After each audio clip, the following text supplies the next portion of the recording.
Penser, étudier, produire, en un mot, travailler, est aujourd'hui possible en tout lieu grâce au développement des technologies de l'information et de la communication.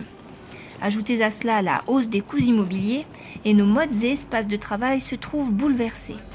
La liaison permanente avec l'entreprise permet la multiplication des postes de travail autonomes et le concept « un employé pour un bureau » est désormais révolu.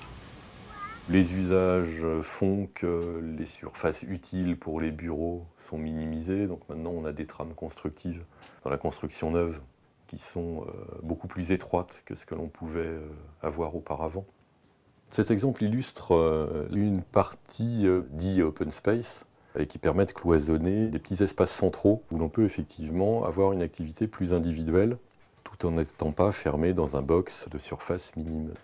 Concernant des postes d'accueil public ou clientèle plus ou moins occasionnels, on arrive à avoir une viabilité et une habitabilité qui est donnée par des cloisons transparentes en fait. Ça permet d'avoir une lisibilité de l'ensemble de la surface tout en ayant une isolation phonique et une confidentialité quand même importante. En réponse au télétravail proposé par presque un quart des entreprises françaises, de nouveaux concepts visant à améliorer la vie du télétravailleur se font jour. Le bureau de jardin est l'un d'entre eux, si jardin vous possédez bien sûr. Les bureaux de jardin, c'est un tout nouveau concept en France en fait, dont le but est de proposer de nouveaux espaces de travail, intégrables directement dans les jardins des particuliers et qui permet à tous les télétravailleurs d'exercer leur activité professionnelle en dehors des locaux traditionnels de l'entreprise. Donc l'avantage pour les entreprises de proposer ce type de solution à leurs salariés, c'est avant tout de rassurer les managers sur les conditions de travail des télétravailleurs. Ils ne vont pas travailler dans leur salon ou dans leur cuisine, ils vont travailler dans un endroit qui est dédié à l'activité professionnelle. Et les études l'ont montré, ils sont plus productifs.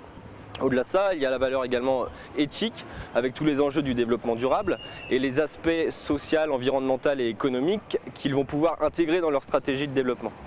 En attendant d'égaler la science-fiction et de pianoter sur des écrans aériens, le nouvel aménagement des espaces de travail devrait apporter plus de souplesse aux entreprises. Les possibilités sont nombreuses, reste à faire les bons choix.